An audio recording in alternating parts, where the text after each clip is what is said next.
ಶ್ರೀಲಂಕಾದಲ್ಲಿ ಬಾಂಬ್ ಸ್ಫೋಟ ಪ್ರಕರಣಕ್ಕೆ ಸಂಬಂಧಪಟ್ಟ ಹಾಗೆ ಮೃತ 8 ಕನ್ನಡಿಗರಲ್ಲಿ 5 ಪಾರ್ಥಿವ ಶರೀರ ಆಗಮನ ಆಗಿದ್ದು ಮೃತರ ಕುಟುಂಬಸ್ಥರಿಗೆ ಶವಗಳನ್ನ ಹಸ್ತಾಂತರ ಮಾಡಲಾಗಿದೆ. ಶ್ರೀಲಂಕಾದಲ್ಲಿ ಭಾನುವಾರ ನಡೆದಂತಹ ಬಾಂಬ್ ಸ್ಫೋಟದಲ್ಲಿ ಕನ್ನಡಿಗರು 8 ಮಂದಿ ಸಾವನ್ನಪ್ಪಿದ್ರು. ಮೃತ 8 ಕನ್ನಡಿಗರಲ್ಲಿ 5 ಪಾರ್ಥಿವ ಶರೀರವನ್ನ ನಿನ್ನೆ ತಡರಾತ್ರಿ ಬೆಂಗಳೂರಿನ ಏರ್ಪೋರ್ಟ್ಗೆ ಕರೆತಂದು ಆ ನಂತರ ಅವರ ಕುಟುಂಬಸ್ಥರಿಗೆ ಹಸ್ತಾಂತರ ಮಾಡಲಾಗಿದೆ. ಮೃತರ ಮನೆಗಳಲ್ಲಿ ಶೋಕ ಮಡುಗಟ್ಟಿದೆ. ಒಂದ್ ಕಡೆ ಜೆಡಿಎಸ್ ಮುಖಂಡ ಹನುಮಂತರಾಯಪ್ಪ, ರಂಗಪ್ಪ, ಶಿವಕುಮಾರ್, ಲಕ್ಷ್ಮೀನಾರಾಯಣ್ ಹಾಗೆಯೇ ನಾಗರಾಜ್ ರೆಡ್ಡಿ ಅವರ ಮನೆಯಲ್ಲಿ ಆಕ್ರಂದನ ಮುಗಿಲು ಮುಟ್ಟಿದೆ. ನೆಲಮಂಗಲದಲ್ಲಿ ಇಬ್ಬರ ಅಂತಿಮ ದರ್ಶನಕ್ಕೆ ಈಗಾಗಲೇ ವ್ಯವಸ್ಥೆಯನ್ನ ಮಾಡಲಾಗಿದೆ. ನೆಲಮಂಗಲದಲ್ಲಿ ಇಬ್ಬರ ಅಂತಿಮ ದರ್ಶನಕ್ಕೆ ಎಲ್ಲಾ ರೀತಿಯ ಸಿದ್ಧತೆಗಳನ್ನ ಮಾಡಿಕೊಳ್ಳಲಾಗಿದ್ದು ಅಂಬೇಡ್ಕರ್ ಕ್ರೀಡಾಂಗಣದಲ್ಲಿ ಅಂತಿಮ ದರ್ಶನಕ್ಕೆ ಸಕಲ ರೀತಿಯಲ್ಲೂ ವ್ಯವಸ್ಥೆಯನ್ನ ಮಾಡಲಾಗಿದೆ. ಬೆಳಗ್ಗೆ 11ಕ್ಕೆ ಲಕ್ಷ್ಮೀನಾರಾಯಣ್ ನಿವಾಸಕ್ಕೆ ಸಿಎಂ ಕುಮಾರಸ್ವಾಮಿ ಹಾಗೆಯೇ ಮಾಜಿ ಪ್ರಧಾನಿ ದೇವೇಗೌಡರು ಕೂಡ ಆಗಮಿಸಲಿದ್ದಾರೆ. ಅಲ್ಲಿ ಭೇಟಿಯನ್ನ ಕೊಟ್ಟು ಪಾರ್ಥಿವ ಶರೀರದ ಅಂತಿಮ ದರ್ಶನವನ್ನ ಪಡೆಯಲಿದ್ದಾರೆ.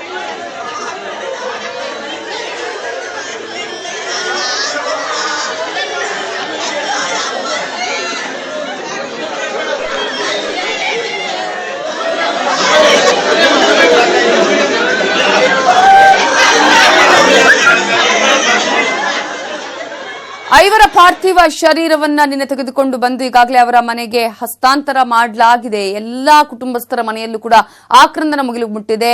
ಅಲ್ಲಿನ ಸಿಚುವೇಶನ್ ಬಗ್ಗೆ ತಿಳಿಸೋದಕ್ಕೆ ನಮ್ಮ ರಿಪೋರ್ಟರ್ಸ್ ಆಲ್ರೆಡಿ ರೆಡಿ ಇದ್ದಾರೆ. ಶಿವಕುಮಾರ್ ನಿವಾಸದಿಂದ ಅಭಿಷೇಕ್, ಲಕ್ಷ್ಮೀನಾರಾಯಣ ನಿವಾಸದಿಂದ ಸೌಮ್ಯ ಕಳಸ, ಹನುಮಂತರಾಯಪ್ಪ ಅವರ ನಿವಾಸದಿಂದ ಮುನಿರಾಜು ಹಾಗೆಯೇ ರಂಗಪ್ಪ ಅವರ ನಿವಾಸದಿಂದ ಓಂ ಪ್ರಕಾಶ್ ನೇರ ಸಂಪರ್ಕದಲ್ಲಿದ್ದಾರೆ. ಮೊದಲಿಗೆ ಅಭಿಷೇಕ್, ಈಗಾಗಲೇ ಶಿವಕುಮಾರ್ ಅವರ ನಿವಾಸದಲ್ಲಿ ಪಾರ್ಥಿವ ಶರೀರದ ದರ್ಶನಕ್ಕೆ ವ್ಯವಸ್ಥೆಯನ್ನ ಮಾಡಲಾಗಿದೆ. ಯಾರ್ಯಾರು ಗಣ್ಯರು ಬರುವಂತಹ ಚಾನ್ಸಸ್ ಇದೆ? ಎಷ್ಟು ಹೊತ್ತಿಗೆ ಪಾರ್ಥಿವ ಶರೀರವನ್ನ ಅಂಬೇಡ್ಕರ್ ಕ್ರೀಡಾಂಗಣದಲ್ಲಿ ಇಡಲಾಗುತ್ತೆ?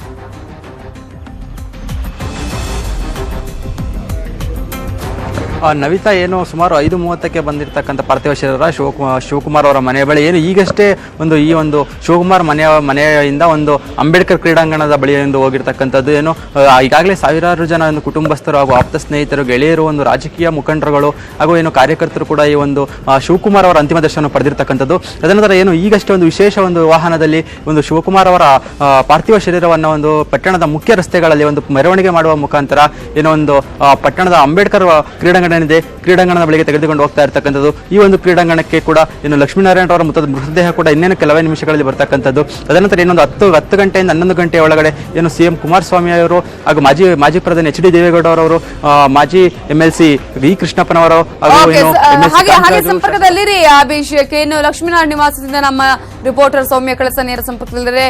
ಸೌಮ್ಯ, ಈಗಾಗಲೇ ಲಕ್ಷ್ಮೀನಾರಾಯಣ ಅವರ ನಿವಾಸದಲ್ಲಿ ಪಾರ್ಥಿವ ಶರೀರವನ್ನ ಅಲ್ಲಿಂದ ಈಗಾಗಲೇ ಅಂಬೇಡ್ಕರ್ ಕ್ರೀಡಾಂಗಣಕ್ಕೆ ತೆಗೆದುಕೊಂಡು ಹೋಗಲಾಗುತ್ತಾ, ಹೇಗೆ ಅಲ್ಲೂ ಕೂಡ?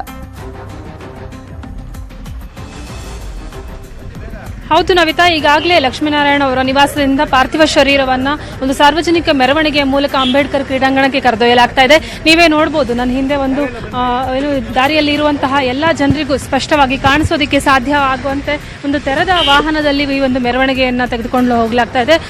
ಆ ಒಂದು ಮೆರವಣಿಗೆಯಲ್ಲಿ ಲಕ್ಷ್ಮೀನಾರಾಯಣ ಅವರ ಕುಟುಂಬಸ್ಥರು ಜೊತೆಗೆ ಗೆಳೆಯರು, ಊರಿನವರು ಎಲ್ಲರೂ ಕೂಡ ಹಿಂದೆನೆ ತಮ್ಮ ವಾಹನಗಳಲ್ಲಿ ತೆರಳ್ತಾ ಇದ್ದಾರೆ. ಈ ಮನೆಯಿಂದ ಸುಮಾರು 1/2 ಕಿಲೋಮೀಟರ್ ದೂರ ಇರುವಂತಹ ಒಂದು ಅಂಬೇಡ್ಕರ್ ಮೈದಾನ ಏನಿದೆ, ಈ ಒಂದು ಮೈದಾನದಲ್ಲಿ ಒಂದು ಸಾರ್ವಜನಿಕರ ದರ್ಶನಕ್ಕೆ ಅನುಕೂಲವಾಗುವಂತಹ ಒಂದು ವ್ಯವಸ್ಥೆಯನ್ನ ಮಾಡಲಾಗಿದೆ. ಇತರರು ಅಂದ್ರೆ ಲಕ್ಷ್ಮೀನಾರಾಯಣ ಜೊತೆ ಹೋಗಂತ ಗೆಳೆಯರು ಏನಿದ್ದಾರೆ ಅವರ ಒಂದು ಪಾರ್ಥಿವ ಶರೀರದ ಜೊತೆನಲ್ಲಿ ಇವರ ಒಂದು ಪಾರ್ಥಿವ ಶರೀರವನ್ನು ಅಲ್ಲೇ ಇಡಲಾಗುತ್ತೆ. ಅಲ್ಲೇ ಇವತ್ತು ಮಧ್ಯಾಹ್ನದವರೆಗೂ 2:30 ಸುಮಾರುವರೆಗೂ ಅಂಬೇಡ್ಕರ್ ಮೈದಾನದಲ್ಲೇ ಒಂದು ಪಾರ್ಥಿವ ಶರೀರದ ಅಂತಿಮ ದರ್ಶನಕ್ಕೆ ವ್ಯವಸ್ಥೆ ಮಾಡಲಾಗಿದೆ. ಅದರ ನಂತರ ಲಕ್ಷ್ಮೀನಾರಾಯಣ ಅವರ ಸ್ವಗ್ರಾಮವಾದಂತಹ ಕಾಚನಹಳ್ಳಿ ಗ್ರಾಮಕ್ಕೆ ತೆಗೆದುಕೊಂಡು ಹೋಗಿ ಅಲ್ಲಿ ಒಕ್ಕಲಿಗರ ಸಂಪ್ರದಾಯದಂತೆ ಅಂತಿಮ ಸಂಸ್ಕಾರವನ್ನ ಮಾಡೋದಕ್ಕೆ ಕುಟುಂಬಸ್ಥರು ನಿರ್ಧಾರ ಮಾಡಿದ್ದಾರೆ. ಯಾಕೆಂತ ಹೇಳಿದ್ರೆ ಕಾಚನಹಳ್ಳಿಯಲ್ಲಿ ಲಕ್ಷ್ಮೀನಾರಾಯಣ ಅವರ ಒಂದು ಫಾರ್ಮ್ ಹೌಸ್ ಕೂಡ ಇದೆ. ಅಲ್ಲೇ ತಮ್ಮ ಸಂಪ್ರದಾಯದಂತೆ ಒಂದು ಅಂತಿಮ ಸಂಸ್ಕಾರವನ್ನ ಮಾಡಬೇಕು ಅಂತ ಕುಟುಂಬದವರು ನಿರ್ಧಾರ ಮಾಡಿದ್ದಾರೆ. ಜೊತೆಗೆ ಬೇರೆ ಬೇರೆ ಊರುಗಳಿಂದ ಯಾರೆಲ್ಲ ಕುಟುಂಬಸ್ಥರು ಬರಬೇಕಿತ್ತು ಅವರೆಲ್ಲ ನಿನ್ನೆ ಏನು ಪಾರ್ಥಿವ ಶರೀರ ಬೆಂಗಳೂರಿಗೆ ಬಂದು ತಲುಪಿದೆ ಅನ್ನೋದು ಗೊತ್ತಾದ ಕೂಡಲೇ ಅವರೆಲ್ಲರೂ ಕೂಡ ಬೇರೆ ಬೇರೆ ಊರುಗಳಿಂದ ಹೊರಟಿದ್ದಾರೆ. ಅವರೆಲ್ಲರೂ ಇವತ್ತು ಮಧ್ಯಾಹ್ನದ ಒಳಗೆ ಅಂಬೇಡ್ಕರ್ ಮೈದಾನಕ್ಕೆ ನೇರವಾಗಿ ಬರಲಿದ್ದಾರೆ. ಜೊತೆಗೆ ಮಾಜಿ ಪ್ರಧಾನಿ ಎಚ್ ಡಿ ದೇವೇಗೌಡರು ಜೊತೆಗೆ ಮುಖ್ಯಮಂತ್ರಿ ಕುಮಾರಸ್ವಾಮಿ ಅವರು ಕೂಡ ಅಂತಿಮ ದರ್ಶನ ಪಡೆಯೋದಕ್ಕೆ ನೇರವಾಗಿ ಅಂಬೇಡ್ಕರ್ ಮೈದಾನಕ್ಕೆ ಬರ್ತೀವಿ ಅನ್ನೋ ಮಾತನ್ನ ಕೂಡ ಹೇಳಿದ್ದಾರೆ. ಸೊ ಎಲ್ಲರ ಒಂದು ಈ ಒಂದು ಕೊನೆ ಬಾರಿ ತಮ್ಮ ನೆಚ್ಚಿನ ನಾಯಕನನ್ನ ಗೆಳೆಯನನ್ನ ನೋಡುವಂತಹ ಒಂದು ಅವಕಾಶ ಏನು ಕಲ್ಪಿಸಲಾಗಿದೆ. ಎಲ್ಲರೂ ಬಂದು ಅಲ್ಲಿ ದರ್ಶನ ಪಡೆದ ನಂತರ ಈ ಒಂದು ಅಂತಿಮ ಸಂಸ್ಕಾರಕ್ಕೆ ಒಂದು ಸಿದ್ಧತೆಯನ್ನ ಮಾಡಿಕೊಳ್ಳಲಾಗಿದೆ. ಈಗಾಗಲೇ ಒಂದು ತಂಡ, ಕುಟುಂಬಸ್ಥರ ಒಂದು ತಂಡ ಕಾಚನಹಳ್ಳಿಯ ಒಂದು ಫಾರ್ಮ್ ಹೌಸ್ಗೆ ತೆರಳಿದೆ. ಅಲ್ಲಿ ಒಂದು ವಿಧಿವಿಧಾನಕ್ಕೆ ಏನೆಲ್ಲ ವ್ಯವಸ್ಥೆ ಬೇಕೋ ಮಧ್ಯಾಹ್ನದ ನಂತರ ಮಾಡೋದಕ್ಕೆ ಆ ಎಲ್ಲ ವ್ಯವಸ್ಥೆನ ಮಾಡೋದು ಕೂಡ ಈಗಾಗಲೇ ಆರಂಭವಾಗಿದೆ. Navita, okay, thank you Soumya, thank you Abhishek ಡೀಟೇಲ್ಸ್ಗೆ. ಹಾಗೆ ಇನ್ನು ಹನುಮಂತರಾಯಪ್ಪ ಅವರ ನಿವಾಸದಿಂದ ನಮ್ಮ ರಿಪೋರ್ಟರ್ ಮುನಿರಾಜ್ ಕೂಡ ನೇರ ಸಂಪರ್ಕದಲ್ಲಿದ್ದಾರೆ. ಮುನಿರಾಜ್, ಈಗಾಗಲೇ ಅಲ್ಲಿ ಯಾವ ರೀತಿಯಾದಂತಹ ಸ್ಥಿತಿ ಇದೆ? ಅಲ್ಲಿ ಬೇರೆ ಕಡೆಗೆ ಏನಾದರೂ ಪಾರ್ಥಿವ ಶರೀರವನ್ನು ತೆಗೆದುಕೊಂಡು ಹೋಗಿ ಅಂತಿಮ ದರ್ಶನಕ್ಕೆ ವ್ಯವಸ್ಥೆಯನ್ನ ಮಾಡಲಾಗತ್ತಾ? ಹೇಗೆ?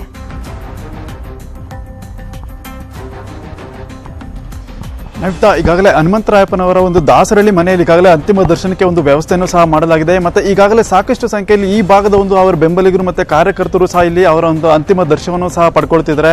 ಬೆಳಗ್ಗೆ ಸುಮಾರು 6 ಗಂಟೆಯಿಂದಲೂ ಸಹ ಇಲ್ಲಿ ಅಂತಿಮ ದರ್ಶನಕ್ಕೆ ವ್ಯವಸ್ಥೆಯನ್ನು ಸಹ ಮಾಡಲಾಗಿದೆ. ಈಗ ನಾವು ನೋಡಬಹುದು, ಏನು ಅಪಾರ ಸಂಖ್ಯೆಯಲ್ಲಿ ಹನುಮಂತರಾಯಪ್ಪನವರ ಒಂದು ಬೆಂಬಲಿಗರು ಮತ್ತೆ JDS ಪಕ್ಷದ ಕಾರ್ಯಕರ್ತರು ಮತ್ತೆ ಈ ಒಂದು ಭಾಗದ ಏನು ಜನ ಇದ್ದಾರೆ ಅವರು ಎಲ್ಲರೂ ಸಹ ಇಲ್ಲಿ ಆಗಮಿಸಿ ಒಂದು ಅಂತಿಮ ದರ್ಶನವನ್ನು ಸಹ ಪಡ್ಕೋತಿದ್ದಾರೆ. ಮತ್ತೆ ಈಗಾಗಲೇ ಇಲ್ಲಿ ಒಂದು 11:30 ಸುಮಾರು ತನಕ ಈ ಮನೆ ಬಳಿ ಒಂದು ಅಂತಿಮ ದರ್ಶನಕ್ಕೆ ಒಂದು ವ್ಯವಸ್ಥೆಯನ್ನು ಮಾಡಿದ್ದಾರೆ. ಆ ನಂತರ ಅಲ್ಲಿಂದ ಒಂದು ಹುಟ್ಟೂರಾದಂತಹ ಕಾಚನಹಳ್ಳಿಗೆ ಒಂದು ತೆಗೆದುಕೊಂಡುವಂತಹ ಕಾರ್ಯವನ್ನ ಕುಟುಂಬದವರು ಮತ್ತೆ ಅವರ ಬೆಂಬಲಿಗರು ಮಾಡ್ತಾ ಇರುವಂತದ್ದು. ಅದಕ್ಕೂ ಮುನ್ನ ಏನು ನೆಲಮಂಗಲದ ಒಂದು ಸರ್ಕಾರಿ ಕಾಲೇಜ್ ಮೈದಾನ ಏನಿದೆ ಅಲ್ಲಿ ಒಂದು 30 ನಿಮಿಷಗಳ ಕಾಲ ಒಂದು ಅಂತಿಮ ದರ್ಶನಕ್ಕೂ ಸಹ ವ್ಯವಸ್ಥೆಯನ್ನ ಮಾಡ್ಕೊಂಡಿದ್ದಾರೆ. ಅಲ್ಲಿ ಒಂದು ಅರ್ಧ ಗಂಟೆ ನಂತರ ನೇರವಾಗಿ ಅವರು ಹುಟ್ಟೂರಾದಂತಹ ಕಾಚನಹಳ್ಳಿಗೆ ಕೊಂಡೊಯ್ದು ಅಲ್ಲಿ ಸುಮಾರು 2 ಗಂಟೆಗಳ ಕಾಲ ಗ್ರಾಮಸ್ಥರಿಗೆ ಒಂದು ಅಂತಿಮ ದರ್ಶನಕ್ಕೆ ಒಂದು ಅನುವು ಮಾಡಿಕೊಟ್ಟಿರುವಂತದ್ದು. ಮತ್ತೆ ಇದೇ ವೇಳೆ 9:30 ಸುಮಾರಿಗೆ CM ಕುಮಾರಸ್ವಾಮಿ ಅವರು ಸಹ ಇಲ್ಲಿಗೆ ಆಗಮಿಸ್ತಾರೆ. ಅವರು ಸಹ ಒಂದು ಹನುಮಂತರಾಯಪ್ಪನವರ ಒಂದು ಅಂತಿಮ ದರ್ಶನವನ್ನು ಪಡ್ಕೊಳ್ತಾರೆ ಅಂತೇಳಿ ಈಗ ಮಾಹಿತಿ ಸಿಕ್ಕಿದೆ. ಯಾಕಂದ್ರೆ ಈ ಒಂದು ಭಾಗದಲ್ಲಿ ಹನುಮಂತರಾಯಪ್ಪನವರು ಒಂದು ಪ್ರಬಲ JDS ಒಂದು ನಾಯಕರಾಗಿದ್ರು. ಮತ್ತೆ ಇಲ್ಲಿ ಸಾಕಷ್ಟು ಸಂಖ್ಯೆಯಲ್ಲಿ JDS ಪಕ್ಷವನ್ನ ಕಟ್ಟಿ ಬೆಳೆಸೋದ್ರಲ್ಲೂ ಸಹ ಪ್ರಮುಖ ಪಾತ್ರವನ್ನು ವಹಿಸಿದ್ರು. ಆದ್ರಿಂದ ಅವರ ಅಂತಿಮ ದರ್ಶನಕ್ಕೆ ಕುಮಾರಸ್ವಾಮಿ ಅವರು ಸಹ ಬರ್ತಿದ್ರು ಅಂತ ಮಾಹಿತಿ ಸಿಕ್ಕಿರುವಂತದ್ದು. ಈಗಾಗಲೇ ಅದಕ್ಕೂ ಸಹ ಪೊಲೀಸರು ಒಂದು ಇಲ್ಲಿ ಬಿಗಿ ಬಂದೋಬಸ್ತನ್ನ ಮಾಡಿಕೊಂಡು ಎಲ್ಲಾ ರೀತಿಯ ಒಂದು ಸಿದ್ಧತೆಗಳನ್ನು ಸಹ ಮಾಡ್ಕೊಂಡಿದ್ದಾರೆ. ಮತ್ತೆ ಈಗಾಗಲೇ ಒಂದು ಶಾಸಕ ಗೋಪಾಲಯ್ಯನವರು ಸಹ ಭೇಟಿ ಕೊಟ್ಟು ಈ ಒಂದು ಘಟನೆ ಬಗ್ಗೆ ಖಂಡಿಸಿದ್ದಾರೆ. ಮತ್ತೆ ಅವರ ಕುಟುಂಬಕ್ಕೂ ಸಹ ಒಂದು ಸಾಂತ್ವನ ಹೇಳುವಂತ ಕೆಲಸವನ್ನು ಸಹ ಗೋಪಾಲಯ್ಯನವರು ಮಾಡಿರುವಂತದ್ದು.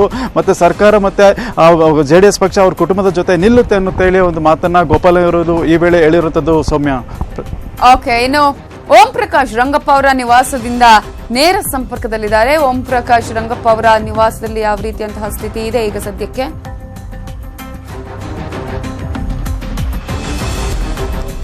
ನವಿತಾ, ಏನು ದಾಸರಳ್ಳಿ ಜಾಲಹಳ್ಳಿ ಕ್ರಾಸ್ ಬಳಿ ಇರುವಂತಹ ಚೊಕ್ಸಂದ್ರದಲ್ಲಿ ರಂಗಪ್ಪ ಅವರ ನಿವಾಸ ಇದೆ. ಆ ರಂಗಪ್ಪ ಅವರ ನಿವಾಸದ ಸುತ್ತಮುತ್ತ ನೋಡಿದ್ರೆ ಇನ್ನೂ ಕೂಡ ಅಲ್ಲಿ ಅವರ ಬೆಂಬಲಿಗರು ನೂರಾರು ಸಂಖ್ಯೆಯಲ್ಲಿ ನೆರೆದಿದ್ದಾರೆ ಅಂತಿಮ ದರ್ಶನಕ್ಕೆ.